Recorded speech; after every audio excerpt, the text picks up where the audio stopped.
Kap, good morning, Kapitan.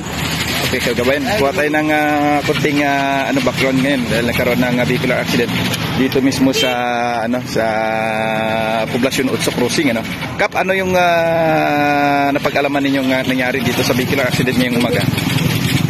Nung dumating ako medyo nagsalpukan na ito.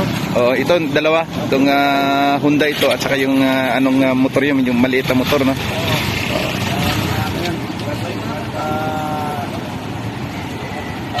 Sana ngayon yung mga driver nito? Kuha na lang rescue, no? Punta na sa hospital.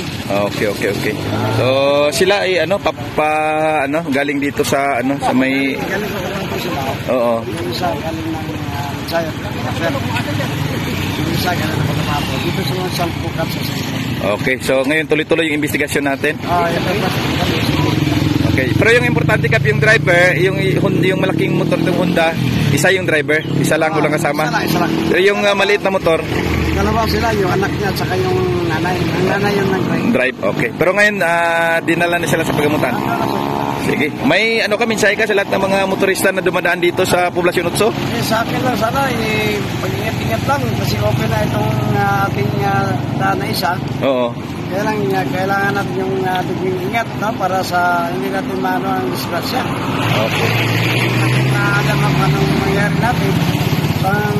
Importante lang yung pag-iingat talaga sa daan. Okay, maraming salamat, Kapitan. Yan na po siguro. Okay.